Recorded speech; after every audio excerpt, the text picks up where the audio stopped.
Right, quick video on the brand new crankshafts that I sell. This is how you get it out of the box. You remove the wrapper,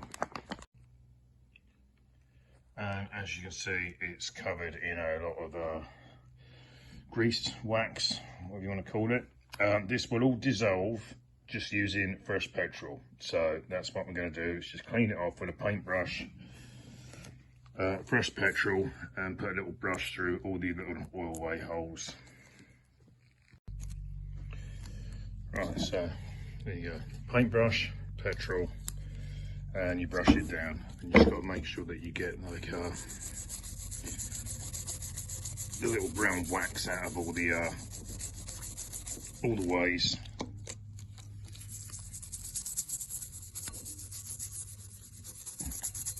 Keep brushing it, keep rinsing it, and it will all dissolve.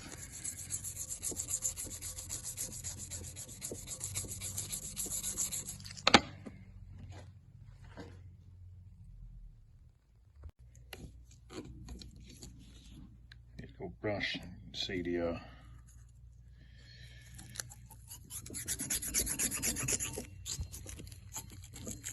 all the ways, it pushes all the wax out of the holes, so you've got to clean all of these out, both directions. Right, now you can see they're all clean holes. One thing that I do like about these cranks is they've got this little chamfer around the hole, which helps get the oil around, and it helps the oil coat on the bearings. So sometimes if you get a crank reground, and obviously you take all the material off, and if they don't have that on it, then I suggest you just get a drill and put that little chamfer on. Otherwise you just end up with a smaller hole, and as a circle, the actual surface area is totally different. So yeah, recommend you go use them like that. Right, so we got the brand new bearings in the packet.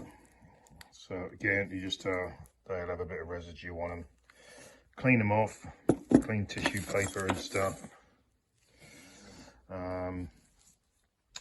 Yeah, put them in the bottom end. Check the sizes as per normal.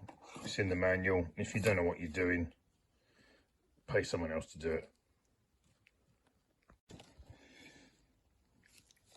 Yeah, well, you don't have to pay someone else to do it. You can look through the manual and learn. But entirely up to you. Again, this is nearly clean, but I will wash this off again and again. You cannot be over clean. It's actually quite nice looking. But yeah, you can't be too clean. So clean it all off, put it all back in carefully. Take your time, don't make mistakes, because to fix it is so much hassle.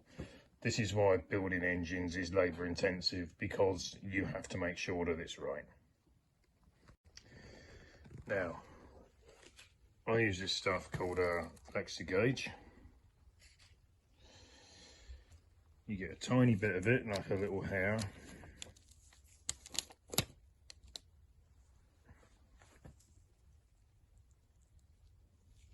Put it there, put the bearing cap on. Right, you torque it up, and then take it off again, and we'll see it is that wide. So you gauge, that looks like there, probably closest, it's thicker than the white line, not as thick as that white line, it's probably closest to that. So 0.050.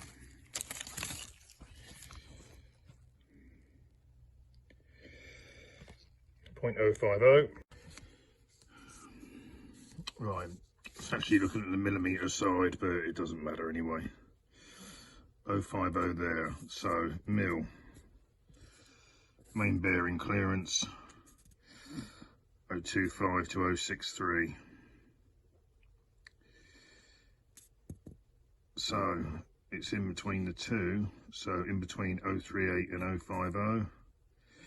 So that's basically in the middle of the range where it is, so it's perfect. Right, you just got to clean what's left of the little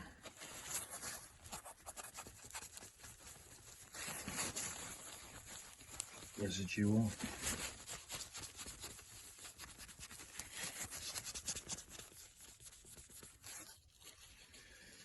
Rub that with a bit of brake cleaner again, and same getting the residue off the bearing cap.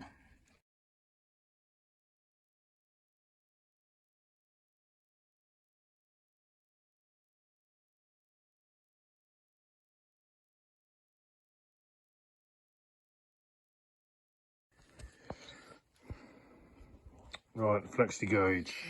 Right, let's do this in the inches side. 001 to 003. You can see it on there. I've just squished a bit up.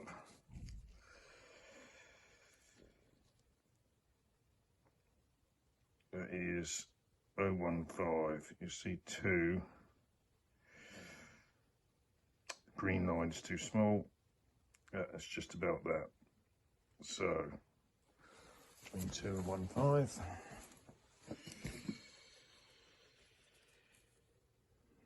Big end running clearance between 02 and 015. So perfect. Right, there we have the bottom end with the pistons fitted. I mean, it's a bit sort of tight with the pistons moving up, but I can squeeze that and turn it so it's nice and smooth. These weights are just where I weighed the conrods to match them up with the pistons, so that each conrod and piston assembly weighs as close as much as possible to each other, and so the two going one way match the two going the other way.